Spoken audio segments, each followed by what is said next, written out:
The widow of one of the victims of the Titan bathyscaphe.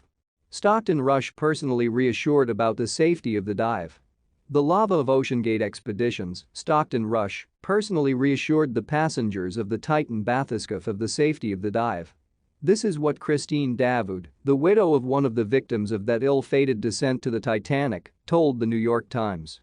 According to her, Rush and his wife specifically flew to London in February to tell the British-Pakistani businessman Shahzada Dawood about the design of the bathyscaphe and what it feels like to dive.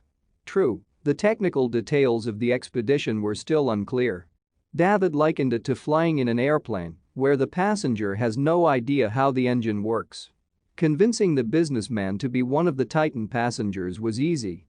The wife of the deceased businessman said they became fascinated by the Titanic's history after visiting an exhibition in Singapore in 2012 to mark the 100th anniversary of the sinking of the ship. 7 years later, they learned about OceanGate's proposed voyages to the Titanic's wreck and wanted to take advantage of the opportunity, but the coronavirus pandemic messed up their cards. A marketing ploy to the legendary ship spiced up the dive. The passengers were not called clients or tourists, but experts, members of the Titanic's research team. In addition, though Rush called himself a scientist rather than a salesman, he recruited such clients who would bring him profit not only by paying for the ticket, but also by the hype surrounding the dive. This was necessary to overcome the skepticism expressed by some experts. In their opinion, the shape of the bathyscaphe was unfortunate because it was cylindrical rather than the usual spherical shape. The apparatus had a large porthole.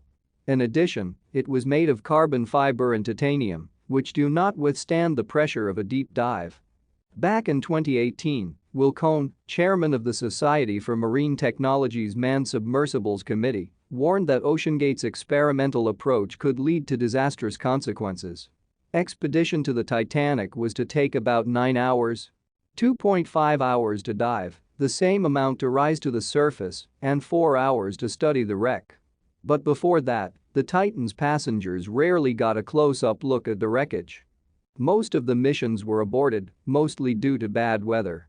Still, Rush inspired confidence in the passengers. And each time he could find new ones. Recall, on the morning of June 18, the bathyscaphe began another dive. An hour and a half later, communication with it was lost.